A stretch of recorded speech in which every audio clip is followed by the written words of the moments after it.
So would this be the first day that Jack Quinn was out there skating, equipment-wise, and doing some things finally? That is a question that I don't even have an answer for. I kind of stay away, but he's out there before we even hit the ice with our rehab staff. But I know he's been skating, obviously.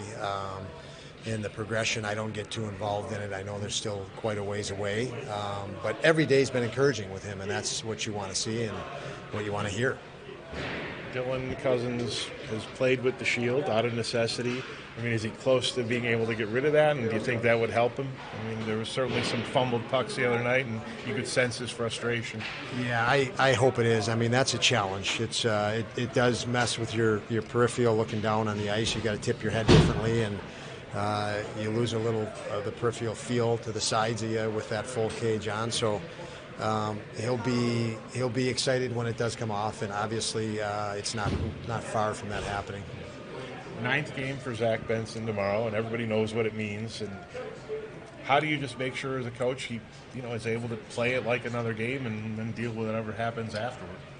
Zach is a pretty focused kid, and he just loves to play the game. So I don't have much concern that he's going to be ready to play.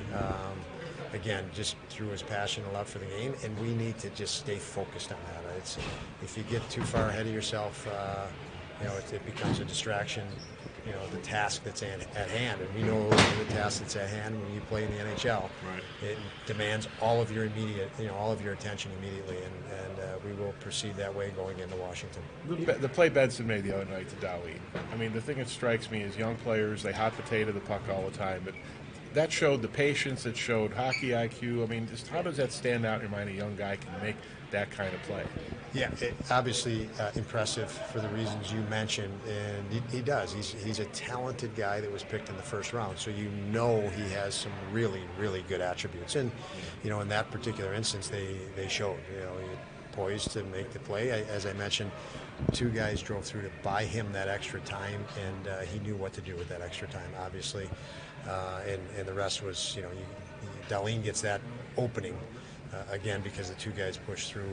Darlene's going to probably score on that as well. As far as Zach, just being a mature 18-year-old, I mean, I asked the kid just now, I said,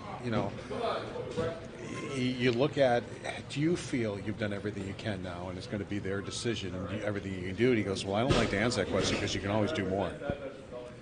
And I expect that out of a veteran in the NHL, but for an 18-year-old kid to think like that, is that pretty unique? Yeah, I mean, it is a good attribute. Let's say that, very good attribute. That's probably why he's been able to advance into a first-round draft pick. Is taking things very seriously. But again, he has a love for the game. He's very dialed in for the game, and he's very demanding of himself. So those are encouraging signs as we obviously get to know him, having just drafted him. What qualities did you see in Jordan Greenway that suggested he would do well in the penalty kill role he's had? He covers a lot of range, but he has such a real base knowledge and reads plays from a defensive standpoint. He keeps himself in good defensive position, but reads plays very well from a defensive standpoint. He's hungry defensively. He takes a lot of pride in his defense. And then obviously the athleticism, like I mentioned, the reach and agility and mobility that he has for a guy that size is are all key to him helping us in the penalty kill.